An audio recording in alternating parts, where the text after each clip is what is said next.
Hello students, welcome to unique classes of right way. आज बच्चे हम लोग क्लास थर्ड में हैं। क्लास थर्ड है चैप्टर वन का, यानी चैप्टर वन का प्रीवियस ईयर का क्लास थर्ड है। It's not class third of chapter one but previous year का क्लास थर्ड है। इसमें है क्वेश्चन नंबर 18 जो कि दे रखा है state if A is a necessary condition. इस टाइप का क्वेश्चन हमने काफी देख रखा है, हर बार पूछते हैं ये। नेसेसरी कंडीशन, सफिशिएंट कंडीशन और बोथ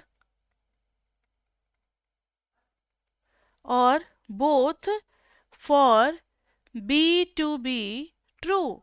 यानी यहाँ पर दो स्टेटमेंट है, एक है स्टेटमेंट ए और एक है स्टेटमेंट बी। हमें ये चेक करना है कि बी के ट्रू होने के लिए ए कंडीशन को हम नेसेसरी मानेंगे, सफिशिएंट मानेंगे, या बोथ नेसेसरी सफिशिएंट मानेंगे। तो देखना जरा, इसमें टोटल 4 पार्ट हैं। फर्स्ट पार्ट में ए दे रखा है, two numbers x and y are even. Two numbers x and y are even. और बी सेंटेंस है इसका, the sum of x and y is even. The sum of x and y is even. करें इसको, देखो जरा। Two numbers x and y are even और sum of x and y is even, यानी a इधर ले लेते हैं और b इधर ले लेते हैं, और इधर देखो बीच में फिल इन द ब्लैंक्स डाल दिया। अब देखो जरा, जब भी हम x लेंगे even, let x is equal to 2k1, y is equal to 2k2, दोनों हो गया इवन। अब x प्लस वाई करेंगे तो 2 कॉमन आ जाएगा और k1 प्लस k2, तो ये तो हमेशा ही इवन होगा। तो इस साइड का एरो ट्रू है, इस साइड का एरो ट्रू है। अब उल्टा देखते हैं, अगर x और y का सम अगर इवन है, लाइक x ले लो 1, y ले लो 3, x प्लस वाई करेंगे तो 1 plus 3 is equal to 4। Even है, लेकिन जरूरी नहीं कि x और y भी इवन हो, यानी इस साइड से हमेशा ट्रू नहीं है। और जिधर से एरो निकलता है दैट इज सफिशिएंट कंडीशन, और जिधर को एरो जाता है दैट इज नेसेसरी कंडीशन। तो इसमें पूछा है कि whether A is necessary, sufficient और both for B to be true, तो हम क्या लिखेंगे? So A has to be sufficient, तब जाकर के फुल मार्क्स मिलेगा। A has to be sufficient for B to be true, for B to be true. समझ में आ गई बात? जरूर आई होगी क्योंकि ये इजी टॉपिक है। Next second part, A is such that, A is such that x is equal to minus 64 to the power 1 by 3 and b is such that x is equal to minus 4. अब देखो जरा, यानी x is equal to minus 64 to the power 1 by 3 और इधर है x is equal to minus 4। तो चलो देखते हैं, x is equal to minus 64 to the power 1 by 3, तो x is equal to minus 4 का cube two the power 1 by 3, 3 cancel, minus 4 आ गया। दैट मीन्स इस साइड का एरो तो ट्रू है। अब उल्टा चलते हैं कि क्या हम माइनस 4 को सिर्फ यही लिख सकते हैं, इसी एक फॉर्म में लिख सकते हैं, पावर 1 by 3। अगर x is equal to minus 4 है तो x इज इक्वल टू ऐसा भी तो लिख सकते हैं ना, minus 4 to the power 9 and whole to the power 1 by 9, ऐसे भी लिख सकते हैं। तो which is not equal to minus 64 to the power 1 by 3। सिर्फ एक इसी तरीके से हम नहीं रिप्रेजेंट कर सकते, अलग तरीके से भी रिप्रेजेंट कर सकते हैं। तो this is not always true. तो ये हो गया हमारा सफिशिएंट, ये हो गया हमारा सफिशिएंट। ठीक है, सफिशिएंट कंडीशन। अब आ जाओ थर्ड पार्ट पे। ए में दे रखा है एक्स वाई, हाँ इस चीज को जरा आप लोग सोचो ध्यान से, x y and z are three different points on a plane, ये है ए स्टेटमेंट, और बी में है x y and z are three different points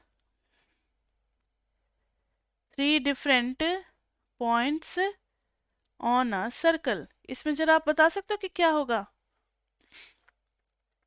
आपने करवा रखा है ये question. 3 points on a circle वाला करा रखा है? अच्छा, क्लास में कर, ये सारे पार्टी करवा रखी है। अच्छा तो ये मैंने क्लास में कराया होगा, 2017 का है ना, तो तब करा दिया होगा। ठीक है, तो बताना जरा, x y z are three different points on a plane, तो ए का मतलब है कि वो हो सकता है कि तीनों क्या हो, कोलिनियर भी हो, और बी में क्या कह रहा है कि तीनों जो है वो सर्कल के ही पॉइंट होने चाहिए। तो जरूरी नहीं है ना, इस साइड वाला एरो क्या हो गया, गलत हो गया, क्योंकि अगर 3 पॉइंट्स है किसी भी प्लेन पे तो जरूरी नहीं कि वो सर्कल ही होंगे, हो सकता है तीनों कोलिनियर भी हो जाए। लेकिन उल्टा चलो, अगर सर्कल का हम कोई भी 3 पॉइंट लेते हैं तो वो एक प्लेन में तो जरूर होगा। तो दिस इज, जिधर से एरो निकलता है दैट इज सफिशिएंट, तो ये हो गया नेसेसरी, ये हो गया नेसेसरी। ठीक है, तो A condition is necessary. Fourth part, a such that f double dash c is equal to 0, B में दे रखा है x is equal to c is a point of inflection. इसके लिए बच्चे आपको 9th चैप्टर पढ़ना पड़ेगा, लेकिन फिर भी हम आपको थोड़ा हेल्प कर देते हैं। यहाँ ध्यान दो, पॉइंट ऑफ इन्फ्लेक्शन के लिए कंडीशन होती है। पॉइंट ऑफ इन्फ्लेक्शन का मतलब होता है कि हम एफ डबल डैश एक्स का डायग्राम बनाते हैं, एंड सपोज करो इफ दिस इज सी, इसके बाद अगर साइन डायग्राम बना रहे हैं, इधर है पॉजिटिव इधर है negative, so c is point of inflection, so C is point of inflection। मतलब यहाँ पर F डबल डैश C तो जीरो होगा ही होगा, और साथ ही साथ उस पे सेकंड डेरिवेटिव का साइन चेंज होना चाहिए। अगर ऐसा हो गया कि F double dash C is zero, but इधर भी पॉजिटिव, तो C is not a point of inflection, not a point of inflection, not a point of inflection. ठीक है, तो यहाँ पर है, इन्होंने दे रखा है कि f double dash c is equal to 0, बीच में खाली जगह छोड़ दो, और इधर है x is equal to c is a point of inflection, is a point of inflection.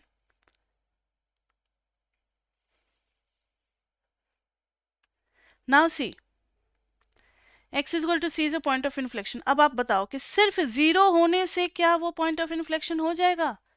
नहीं होगा। सिर्फ जीरो होने से पॉइंट ऑफ इन्फ्लेक्शन नहीं होगा, उसका साइन भी बदलना चाहिए सेकंड डेरिवेटिव का। लेकिन उल्टा चलोगे तो हर बार ट्रू होगा, मतलब अगर वो पॉइंट ऑफ इन्फ्लेक्शन है तो उस पर सेकंड डेरिवेटिव जरूर जीरो होगा ही होगा।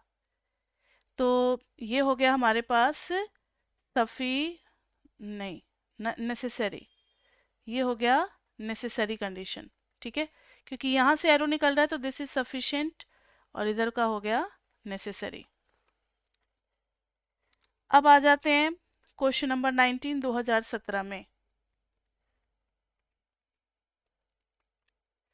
Solve 3 to the power x minus 27 का cube plus 18 3 to the power x minus 27 का whole square is equal to 0 for x। हमें सॉल्व करना है।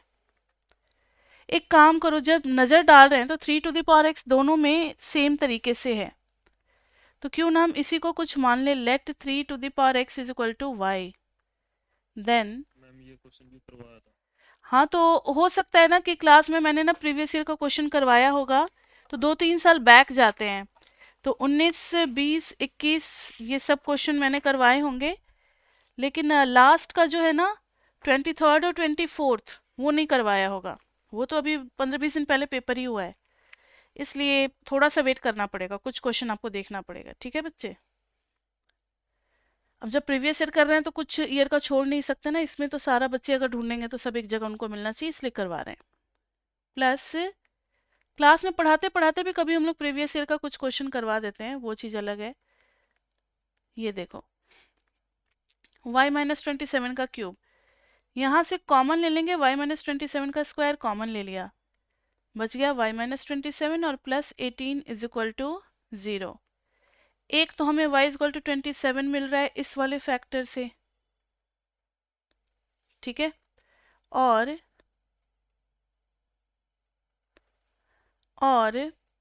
इधर से क्या मिलेगा, तो y minus 9 is equal to 0, तो y इज इक्वल टू 9। लेकिन y से तो हमारा प्रॉब्लम नहीं सॉल्व होता ना, 3 to the power x is equal to 27, y की जगह डाल देंगे 3 टू द पावर,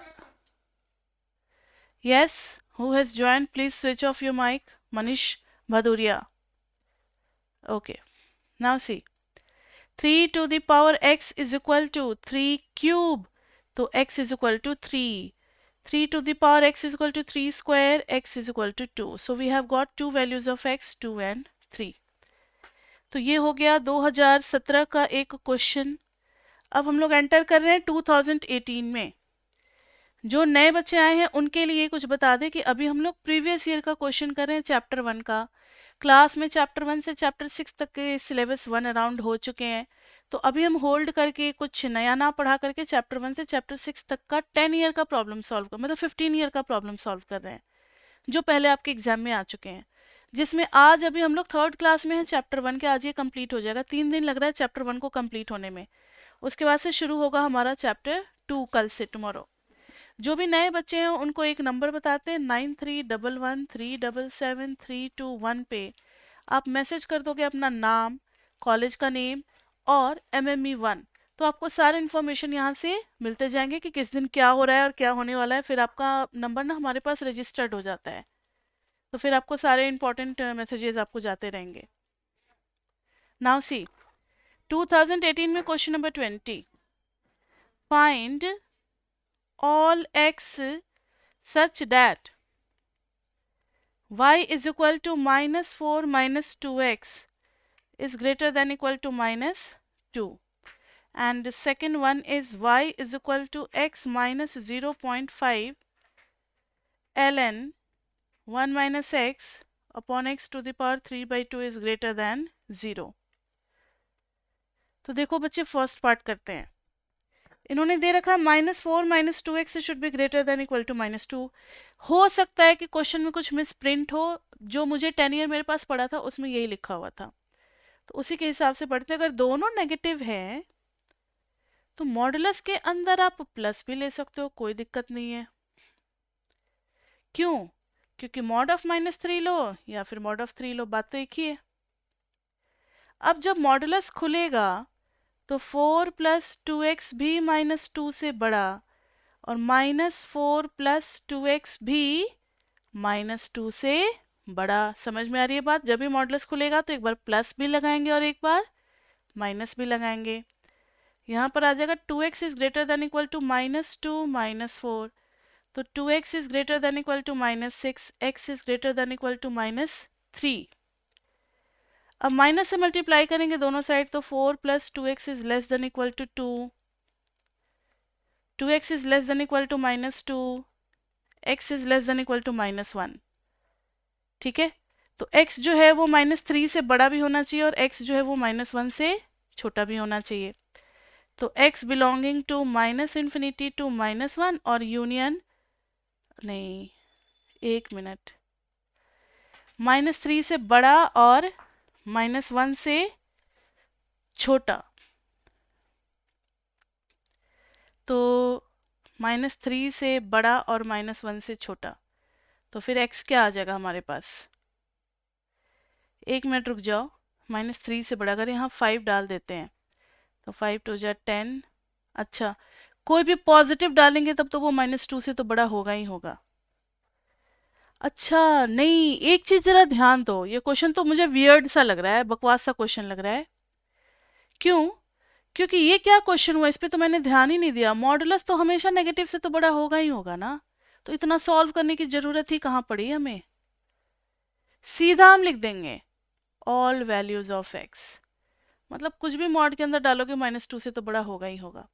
तो कभी कभी ऐसे भी क्वेश्चन बच्चे आपके पेपर में आ सकते हैं, आप करोगे बहुत कुछ, फिर आपको लास्ट में पता चलेगा अरे ये क्या है, क्योंकि लेफ्ट हैंड साइड पे मॉडुलस है और वो किसी भी नेगेटिव से तो बड़ा होगा ही होगा।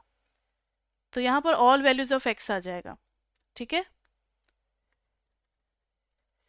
नेक्स्ट है y is equal to x minus 0.5 ln 1 minus x upon x to the power 3/2 is greater than 0। हमें x की वैल्यू निकालनी है जो ग्रेटर देन 0 बनाए। अब जरा देखना कि हमारे पास है x माइनस 0.5 और ln है 1 माइनस एक्स, और नीचे क्या है x टू द पावर 3/2 का मतलब क्या होता है, रूट एक्स का क्यूब, ये सबको पता है। x टू द पावर 3/2 को लिखेंगे x टू द पावर 1/2 का पावर 3, यानी रूट एक्स का पावर 3। अब रूट एक्स तो हमेशा पॉजिटिव होगा ना, रूट एक्स हमेशा पॉजिटिव होगा तो उसका क्यूब भी ऑलवेज पॉजिटिव। तो लिख देंगे as root x is positive so root x का क्यूब इज ऑल्सो पॉजिटिव। उसके बाद से ये पॉजिटिव हो गया तो ऊपर वाले दोनों को भी क्या होना पड़ेगा, पॉजिटिव। तो केस 1, दोनों के प्रोडक्ट को पॉजिटिव होने के लिए x माइनस 0.5 को भी होना पड़ेगा पॉजिटिव और ln 1 माइनस एक्स को भी होना पड़ेगा पॉजिटिव, और केस 2 में x माइनस 0.5 को होना पड़ेगा negative and ln 1 minus x को भी होना पड़ेगा नेगेटिव। आ रही है बात समझ में? ये देखो, ये और ये नीचे तो पॉजिटिव है, ये कंफर्म हो गया। अब ऊपर दोनों नेगेटिव है तो भी प्रोडक्ट पॉजिटिव आएगा, या फिर दोनों पॉजिटिव होगा तो भी प्रोडक्ट पॉजिटिव आएगा। तो अब देखो जरा, x इज ग्रेटर देन 0.5 यहाँ से आ रहा है, और इसमें इसके बीच में ना एंड लगा हुआ है, एंड लगा हुआ है, मतलब दोनों को साथ साथ पॉजिटिव होना पड़ेगा या फिर दोनों को साथ साथ नेगेटिव होना पड़ेगा। और यहाँ देखो बच्चे, ln 1 minus x is greater than 0 को हम लोग लिख सकते हैं ln 1, तो 1 minus x is greater than 1, यानी x इज लेस देन, ये उधर गया तो 1 माइनस 1 0, यानी x को नेगेटिव होना पड़ेगा। नॉट पॉसिबल कि सेम x, क्योंकि बीच में एंड वर्ड लगा हुआ है, सेम x कभी नेगेटिव भी हो जाए और कभी 0.5 से भी बड़ा हो जाए, यानी पहला केस तो होगा ही नहीं जब दोनों पॉजिटिव होंगे। अब आखिरी रास्ता है हमारे पास कि दोनों को नेगेटिव करके देखें। तो x इज लेस देन 0.5 और इधर है ln 1 minus x is less then ln 1, so 1 minus x is less than 1, so x is greater than 0। हाँ, यहाँ तो होगा क्योंकि बीच में एंड लगा हुआ है ना, तो x belongs to 0 से 0.5, x belongs to 0 से 0.5 तक। तो और था, तो ये तो केस गया, ये बस बचा। तो लास्टली हम लोग क्या लिख देंगे कि x belongs to 0 से 0.5। क्लियर बच्चे?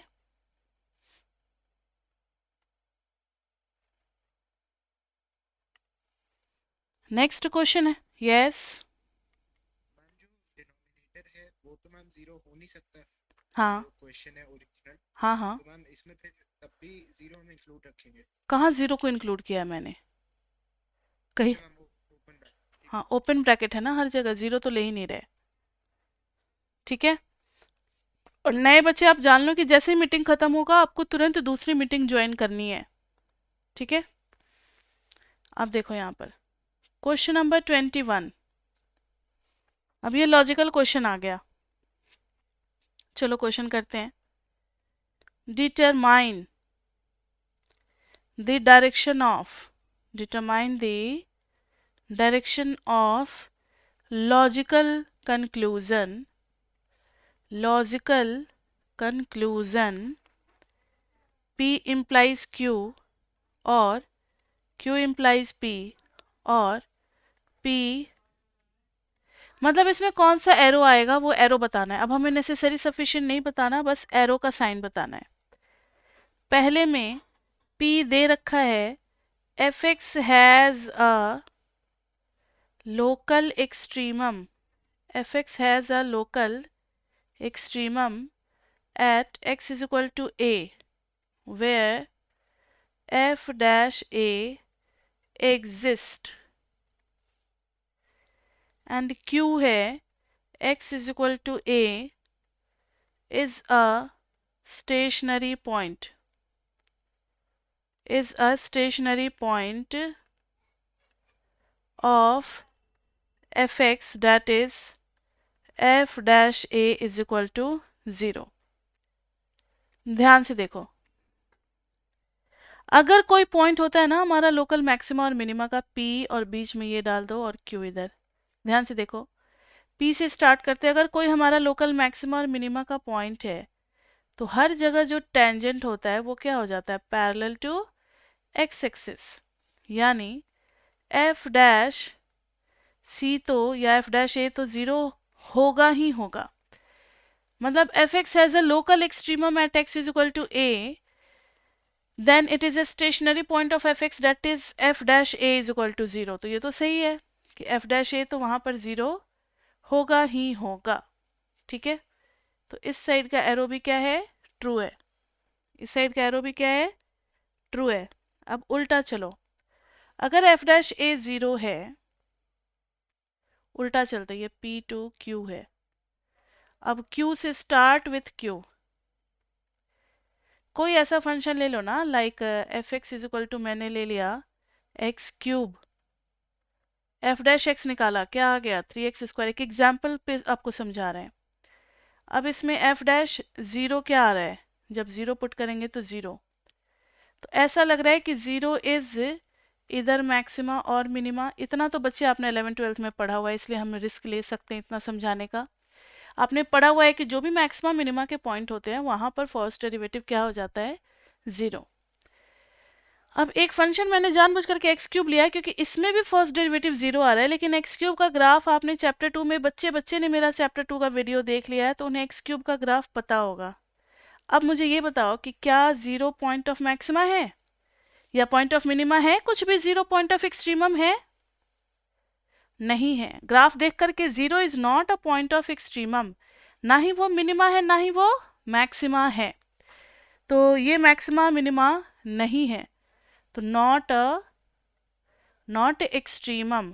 तो जरूरी नहीं है कि अगर डेरिवेटिव 0 है तो वो एक्सट्रीमम ही हो, यानी राइट टू लेफ्ट सही नहीं होगा, लेफ्ट टू राइट सही होगा। ठीक है बात बच्चे?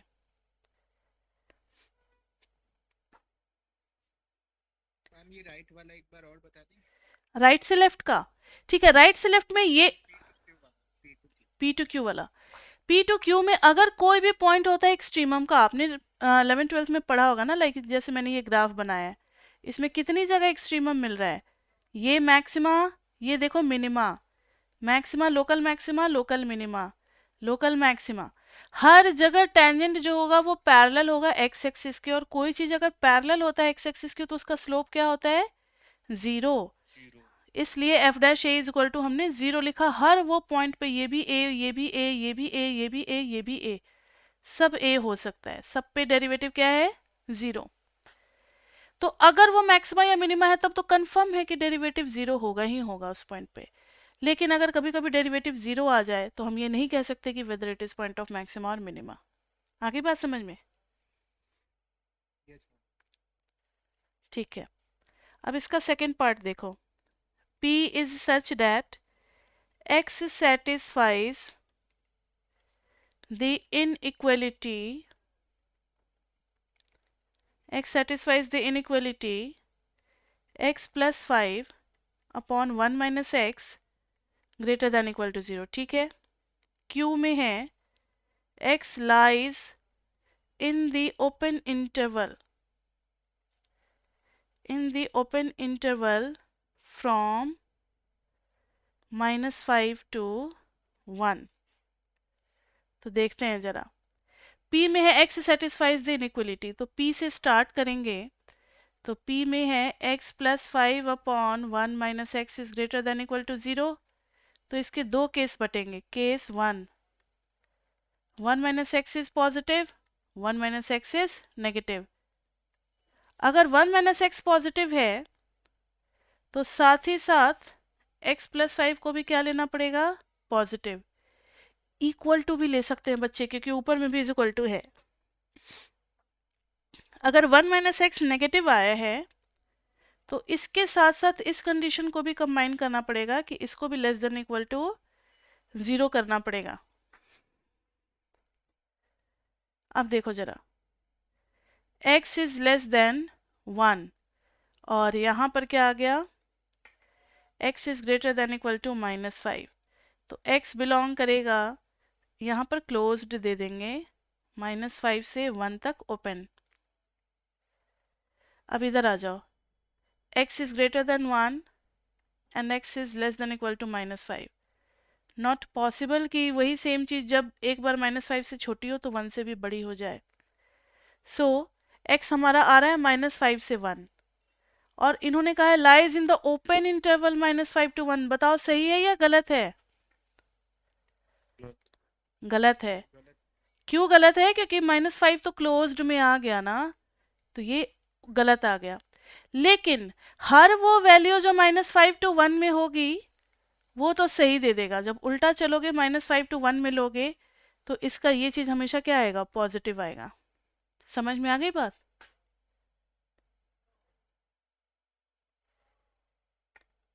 अगर आप -5 से लेकर के 1 के बीच में लोगे तो वो तो इसी इंटरवल के अंदर आ जाएगा, तो ये वाली तो सही होगी।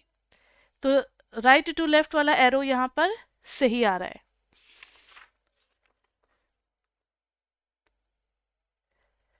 अब आ जाओ 2000। अब बस 3 क्वेश्चन बचे हैं बच्चे। 2019 में question number 22, determine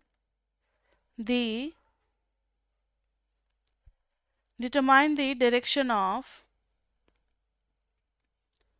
logical conclusion. Determine the direction of logical conclusion.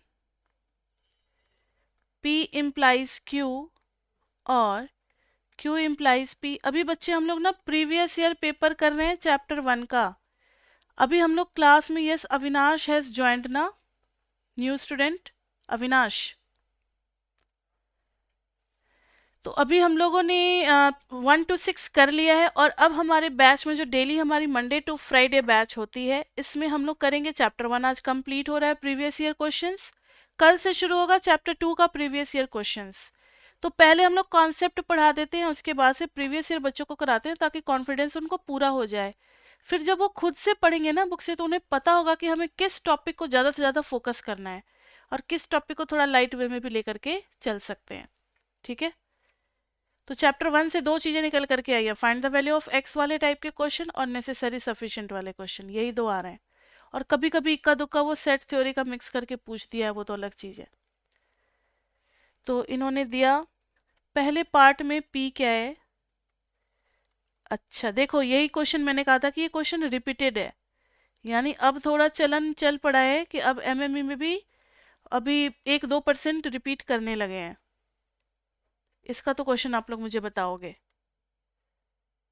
Q है limit n tending to infinity an is equal to 0। ये कराया था मैंने लास्ट क्लास में कि जब भी p ट्रू होगा तो q भी ट्रू होगा ही होगा, लेकिन q से p जरूरी नहीं है। तो इन्होंने तो बस एरो ही डालने को कहा है, तो दिस विल बी एरो। समझ में आ गई बात सबको?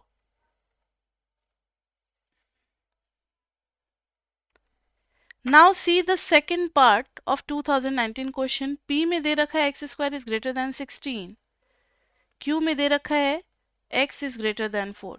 समझ लो यहीं पर बॉक्स है और इसमें हमें पुट करना है।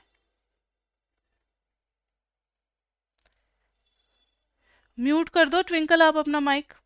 यहाँ देखो, p is such that x² is greater than 16 and q is such that x is greater than 4।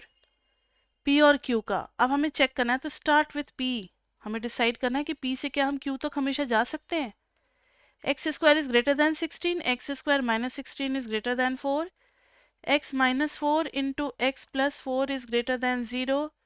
This is minus 4, this is plus 4. 4 से बड़ी वैल्यू डालेंगे तो this will be positive. -4 to 4 अगर डालेंगे जैसे 0 डालेंगे तो negative into positive is negative. -4 से पहले लाइक -5 डालेंगे तो ये नेगेटिव और ये नेगेटिव, तो मिल करके क्या हो जाएगा पॉजिटिव. हमें पॉजिटिव वाला चाहिए, तो x belonging to -∞ to -4 union 4 to ∞. अब ध्यान से सुनो, यहां पर इन्होंने दे रखा है x² ग्रेटर देन 16. मैंने इसको शुरू किया x ग्रेटर देन 16 को, तो मुझे ये मिला कि अरे x क्या होगा -4 से छोटा और 4 से बड़ा. इन्होंने खाली एक ही दिया है कि all x are greater than 4. गलत होगा, क्योंकि आप -5 डाल करके दिखला देना ना. -5 अगर डाल देंगे तो -5 का स्क्वायर जो है, यहाँ पर अगर -5 डाल देते हैं तो -5 का स्क्वायर भी 16 से बड़ा है, लेकिन ये तो -5 इज नॉट ग्रेटर देन 4. तो LHS टू RHS वाला एरो क्या हो गया, गलत हो गया. LHS टू RHS वाला एरो क्या हो गया, गलत हो गया. अब RHS टू LHS आते हैं. x इज ग्रेटर देन 4, तो उसका स्क्वायर करेंगे तो नो डाउट वो तो 16 से बड़ा होगा ही होगा. 4 से बड़ी कोई भी वैल्यू ले लो सबका, तो इसमें इस साइड का एरो सही आएगा. ठीक है बच्चे, तो बहुत इजी क्वेश्चन था 2019 का. और इस साल अभी ताजा बस 20 दिन पहले ही ये 2 एग्जाम हुए हैं आपके. आप कहोगे मैम हम लोग हैं बैच में ज्वाइन किए 2020, हमारा एग्जाम हुआ नहीं, क्वेश्चन कहाँ से आ गया. तो क्वेश्चन है बच्चे बैक वाले बच्चों का. डीओ में बैक पेपर्स बहुत सारे होते हैं. ई कॉर्नर्स वाले बच्चे एमएमई का बैक पेपर देते ही हैं. जो बच्चे काफ़ी अपने आप को स्मार्ट समझते हैं, या ट्यूशन लेने की जरूरत नहीं है, पढ़ने की जरूरत नहीं है, लास्ट के 7 डेज में हो जाएगा, सीनियर्स के बहकावे में आ जाते हैं, या जो नहीं पढ़ते उनको एमएमई में बैक आ जाती है, तो फिर से उन्हें रीअपियर होना होता है. तो 2 पेपर हुए हैं, मतलब एक बहुत बहुत पुराने बच्चे पढ़े हुए हैं डीयू में, साल बर्बाद किए जा रहे हैं, उनका भी बैक हुआ. और कुछ बच्चे जो लास्ट ईयर दिए थे या लास्ट ईयर दिए थे उनके लिए बैकअप हुआ. तो 2 बैक के पेपर्स हुए थे, तो उन दोनों पेपर्स के क्वेश्चन है हमारे पास. और फिर नेक्स्ट ईयर अपडेट हो जाएगा, जब आपका पेपर होगा तो उसको भी हम लोग 2020 के ही सेशन का पेपर मानेंगे. तो यहाँ देखो 2 क्वेश्चन है इस साल पूछे गए हैं. Solve 1/x - 4 less than equal to 1. ये दोनों जो दिसंबर में पेपर हुए हैं ना, उन्हीं का है ये दोनों. 5x² - 6x - 3 is less then mod 8x. Solve कर लोगे? मुझे पक्का पता है सभी बच्चे कर लेंगे. ये देखो 1/x - 4 is less than equal to 1, तो क्या करेंगे इसमें 1/x - 4 - 1 less than equal to 0 के साथ आगे बढ़ेंगे. 1 - x + 4 upon x - 4 is less than equal to 0, तो -x और plus 5 upon x - 4 less than equal to 0.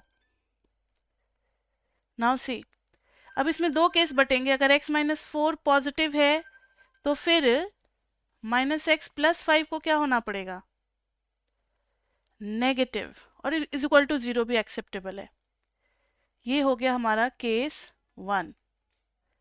फिर है केस 2 कि x - 4 जो है वो अगर नेगेटिव होगा तो फिर -x + 5 को क्या होना पड़ेगा, greater than equal to 0. Positive और इक्वल टू 0 होना पड़ेगा, तभी तो पूरी चीज न्यूमरेटर अपॉन डिनोमिनेटर क्या आएगी, नेगेटिव.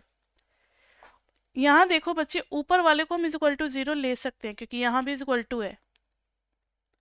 अब बढ़े आगे दोनों केस में बारी बारी से.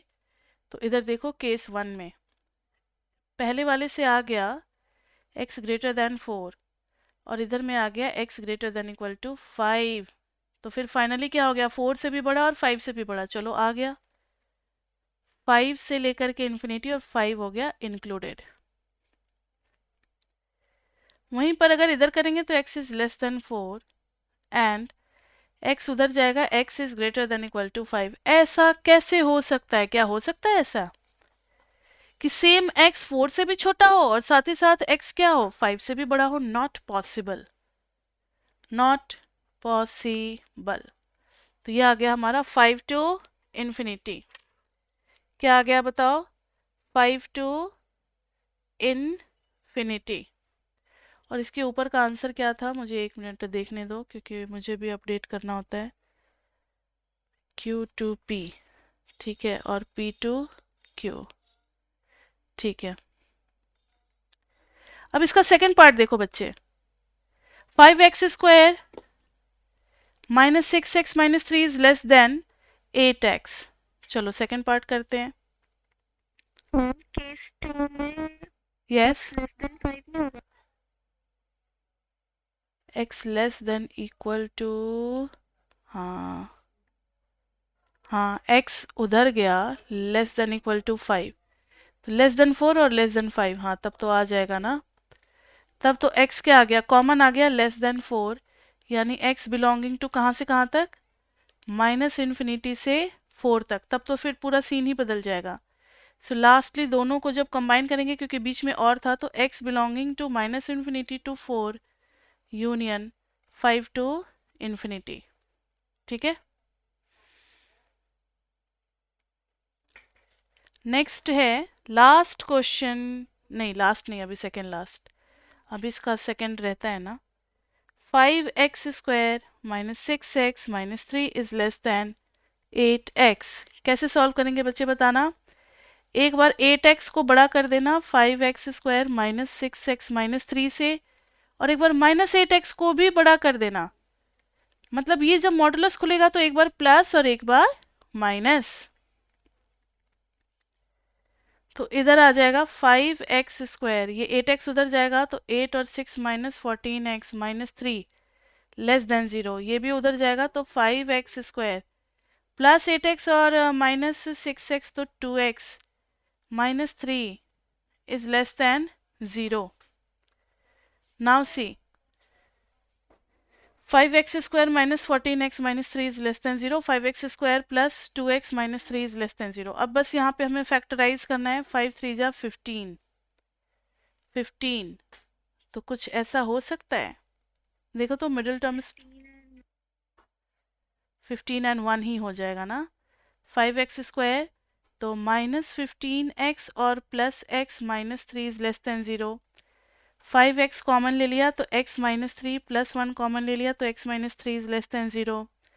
तो x minus 3 into 5x plus 1 is less than 0। अब दो वैल्यूज हमें मिल रही है, ये ध्यान देना, यहाँ पर x is equal to 3, x is equal to minus 1/5, दोनों को नंबर लाइन पे डालेंगे, माइनस 1/5 एंड 3।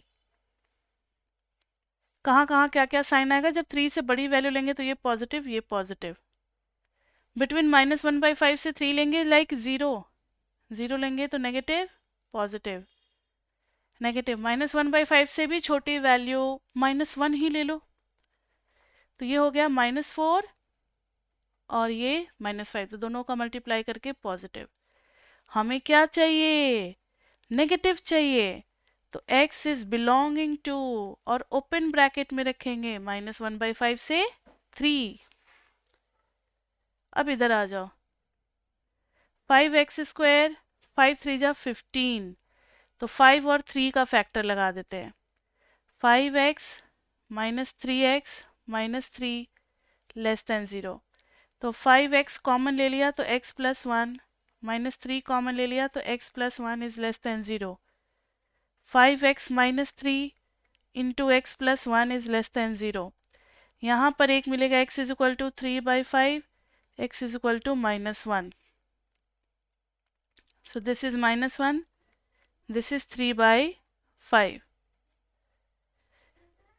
अब 3/5 से बड़ी वैल्यू लेंगे, 3/5 से बड़ी वैल्यू लेंगे, लाइक 3/5 कितना हो जाता है, 1 पॉइंट समथिंग ना, 2 ले लो। अगर 2 ले लेंगे तो 5 2 जा 10 माइनस 3 7, 2 प्लस 1 3, तो ये हो गया पॉजिटिव।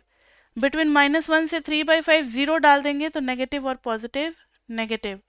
-1 से छोटी वैल्यू लाइक -2 डालेंगे तो -10 और ये नेगेटिव से पॉजिटिव, हमें तो नेगेटिव चाहिए, तो x बिलोंगिंग टू -1 से 3/5, तो -1 से 3/5 तो बीच में तो और लगा हुआ है ना, तो दोनों ही चलेंगे। -1 से 3/5 और ये कह रहा है -1/5 से 3, तो कहाँ से कहाँ तक चलेंगे? Combining the two,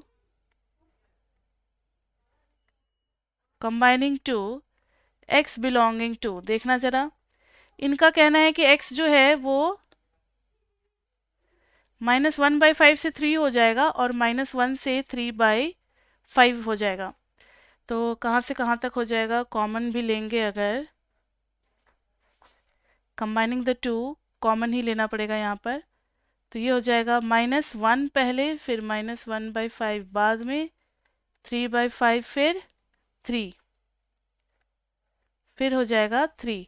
एक का कहना है -1/5 से 3 और एक का कहना है -1 से 3/5, तो कॉमन ले लेंगे तो हमारा कहाँ से कहाँ तक आ जाएगा बताओ?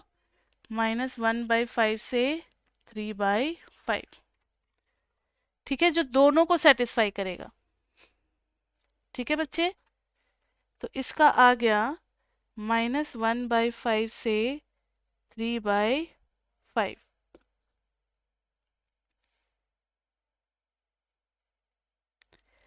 अब एक लास्ट क्वेश्चन है, क्वेश्चन नंबर 24, जो कि लॉजिकल है, ये भी 2020 में पूछा हुआ है।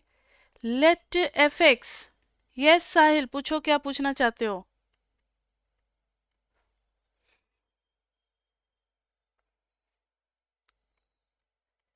या गलती से हो गया? Find the values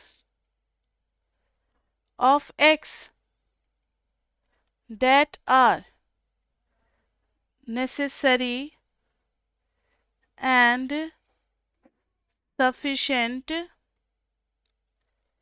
to warrant that f(x) is greater than 10. Also, what values of x are neither sufficient nor necessary for f(x) greater than 10। इस क्वेश्चन को जरा ध्यान से पढ़ना पड़ेगा बच्चे।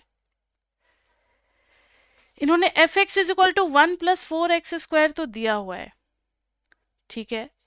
Find the values of x that are necessary and sufficient to warrant that f(x) is greater than 10।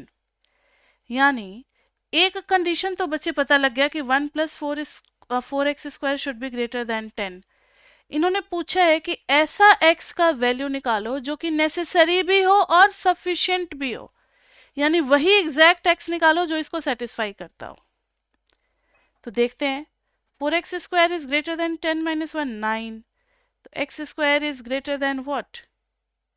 9/4, तो x² - 9/4 is greater than 0, तो x - 3/2 into x + 3/2 is greater than 0। अब यहाँ पर -3/2 और यहाँ पर डाल देंगे 3/2। 3/2 से बड़ी वैल्यू डालेंगे तो ये पॉजिटिव और ये पॉजिटिव, 0 डाल देंगे तो ये नेगेटिव, ये पॉजिटिव, तो x बिलोंगिंग टू -∞ से -3/2 यूनियन 3/2 से ∞। तो हम ये लिखेंगे ऐसे लिख देंगे, ठीक है। x बिलोंगिंग टू -∞ से -3/2 यूनियन 3/2 से ∞। यानी अगर ये कंडीशन हम डाल देते हैं x बिलोंगिंग टू -∞ से -3/2 और 3/2 से ∞, और ये, तो ये क्या हो जाएगा बताओ? नेसेसरी एंड सफिशिएंट दोनों हो जाएगा। अब इन्होंने पूछा है आगे कि find the value of x that are neither sufficient nor necessary for f(x) greater than 0, जो ना ही सफिशिएंट हो और जो ना ही नेसेसरी हो, तो आप इससे बाहर निकाल दो ना। यानी x बिलोंगिंग टू -3/2 से क्या कर दो 3/2। अगर ये कर देते हो तो ये इसको ना ऐसे करेगा ना ऐसे करेगा, दोनों साइड से कैंसिल हो जाएगा। तो ये ना ही नेसेसरी बनेगा और ना ही सफिशिएंट बनेगा। ये बात आई समझ में बच्चे, लैंग्वेज का क्या मतलब था? ये आपका पूरा मेंटल एबिलिटी चेक करना चाहता है कि आप इस टॉपिक को अच्छे से समझे हुए हो या नहीं। मैम एक बार रिपीट कर दो। ध्यान से देखो, इन्होंने बस हमें ये दे दिया f(x = 1 + 4x²। अब ये पूछना चाहते हैं कि अगर ये p कंडीशन है तो आप q कंडीशन निकालो सच दैट कि वो नेसेसरी भी हो जाए और सफिशिएंट भी हो जाए, दोनों होना चाहिए। तो हमने इसी को सॉल्व करना शुरू कर दिया। 1 + 4x² > 10 को, x इस रेंज में आ गया, यानी उल्टा भी चलेंगे तो ऐसे ही पहुंचेंगे। तो x बिलोंगिंग टू -∞ से -3/2 और यूनियन 3/2 से इन्फिनिटी, तो ये हमारा नेसेसरी एंड सफिशिएंट दोनों हो जाएंगे एक दूसरे के लिए। अब एक ऐसा भी कंडीशन चुनना है जो ना ही नेसेसरी बन पाए ना ही सफिशिएंट बन पाए, मतलब उसका कोई लेना देना ही नहीं हो इसके सेट से, बिल्कुल अलग ही कुछ हो। तो इसके सेट में देखो ना, आप -∞ से -3/2 3/2 से इन्फिनिटी जा रहे थे, तो मैंने जानबूझ करके एक ऐसा सेट ले लिया जो कि इससे इंटायरली डिफरेंट हो, बिल्कुल अलग, एक भी पॉइंट कॉमन नहीं हो। ठीक है, तो x बिलोंगिंग टू -3/2 से 3/2 तक ले लिया, तो इसका इससे कोई कनेक्शन नहीं होगा, तो ना ही ये नेसेसरी बन पाएगा और ना ही ये सफिशिएंट बन पाएगा। बच्चे समझ में आ गई बात? सबको समझ में आया? ये चैप्टर 1 अब हमारा कंप्लीट। चैप्टर 1 में मैंने पिछले 15 साल के क्वेश्चन में से 24 क्वेश्चन छाट करके निकाले। छाट करके मतलब सारे क्वेश्चंस मैंने ले लिए। अब हम लोग बढ़ेंगे चैप्टर 2 में। चैप्टर 2 में कितने क्वेश्चंस हैं? टोटल है 29 क्वेश्चंस, लेकिन चैप्टर 2 में टाइम लगेगा, ग्राफ बनाना, फिर डोमेन रेंज। 29 है, लेकिन जरूरी नहीं कि वो 3 क्लास में ही हो सकता है 4 क्लास भी लग जाए। तो चैप्टर 2 को करते हैं फिर हम लोग, अभी कर रहे हैं। अभी चैप्टर 1 हो चुका है। हाँ तो बच्चे, अब हम लोगों ने ना चैप्टर 1 कंप्लीट कर लिया। अब आप इन्हीं क्वेश्चंस को बार बार रिवाइज करते रहो तो कॉन्सेप्ट डेवलप होता रहेगा कि कैसे सॉल्व करना है। और अब हम लोग फिर नेक्स्ट वीडियो में नए टॉपिक के साथ मिलते हैं। आज के लिए इतना ही। So see you in the next class.